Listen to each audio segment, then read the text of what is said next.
Good morning. My name is Carole Bentley, and I teach middle school. And last year, around this time, I went to the KSTA, which is the Kentucky Science Teachers Association conference. And while I was there, went to one of the sessions, and they gave us a bag. And in the bag, it had all these different parts, and every station had their own bag, but everybody had the same part. So what we were challenged with was to build the cheapest part. Well, when I came back to my school, I was very excited about it, but when I came back to school and checked out the prices and things, I found out that it's very expensive to buy the Connects parts. So when the grant became available, I was very excited that I could get to write this and hopefully get the money to buy these, because I knew it was something that my kids would love doing. With the engineering, they would be able to bring in all of those processes and all of those engineering skills, as well as doing science. So I came back, wrote the grant, I've gotten it. I've not gotten the parts, we've not done it yet. Been buying parts of it. We have our ramps, we're going to use ramps for their design. But what they're going to do, the students are going to be challenged, they're going to be given a baggie like I had, and in that they're going to have a sheet which tells the price of each one of the items. So their challenge is going to be to build the fastest, however the cheapest vehicle. And with that, what they're going to have to do is they're going to have to design. They'll have to draw out their designs and really think about that. They'll be working in groups. And then they will have to come back and maybe redesign with any problems that they see during their first trials. And in doing this, they're going to be collecting data, they're going to be analyzing, they'll be communicating with one another, but in the end, they'll be writing to communicate their results, analyzing that data and coming up with conclusions. So it's basically with the Connects kids that we're going to be getting that I'll be working with. They're going to have a lot of choice in this, and so one of the things I did bring with you today was some information about, just kind of pass these around here, some information, and one of the problems that I did run into is I came back, I took the baggie home over one of the breaks, and I went through every single piece that it would take to make that card. And then I went to the Connects company, and I figured out how many pieces I would have to have for a certain amount of cards. Figured it all up individually. And then I found out that it cost a lot of money they just have specific guidelines for you to order the individual parts. It has to be a certain order, the shipping has to be a certain amount of the order. And I did put that in the packet at the back. That would say, on the main back, it's an email that we received, my assistant principal received from the company, given all the requirements if you're ordering individual parts. Now, you can go in and order kits, but I wanted specific parts because I knew what I wanted to do. So that's why I've not got my supplies yet, but we're working on that, and I cannot wait to get it in. I know the kids are going to be very excited.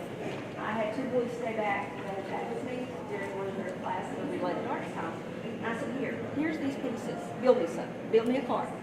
They're like, well, how many wheels can it have? I said, I don't know. And I said, just build me a car. And they wanted to ask me a question, keep asking questions. What do you want, this and that? I said, I just want a car. Build me a car. So here's what they came up with the things out of the bag. So what I will do when kids are learning, when we get to this part, they will get their baggie full of their goodies, all their pieces. They will design. They will decide how it's going to be put together. Then we're going to test it. And then they'll be able to go back and retest. In the packet, I put together something that actually shows if you're if you're K-4 or a 5A program, you can modify this activity to fit any one of those grade levels. And that's a couple pages back here. Also, I have an example of the sheet that we were in today, which we worked on, which is the sheet that had the prices. And I did something similar to this last year with building bridges, where they had certain things that they could use, but they had to go to like a warehouse, which is one of the kids, and purchase all these things and come back and build it to this bridge. But here's a blank so that if you decide to use something like this, you could build it out of maybe other things. There may be other things you could get besides the blanks. But I am so very excited about getting to do this, and super excited about getting the money to buy these parts, because last year I tried the bridge building And we did popsicle sticks, but I also, if your school gets the little spoons and straws, little tiny straws at lunch, they come in the little straws, little packs, little kids throw them away. I'm like, hey, save those for me. So I had a big bunch of those little tiny straws. So I just used McDonald's straws, I used whatever, we used string, to try to put that together. So this is going to be hopefully a lot better for the kids. I think they'll connect with this too, but they love that. They love getting in and making decisions. They like being their own bosses and having, like she said, a say in what they're doing. So I am super excited about the money that I have, the money that is going to go for a great cause. And I'm just very excited about it for the kids. Any questions?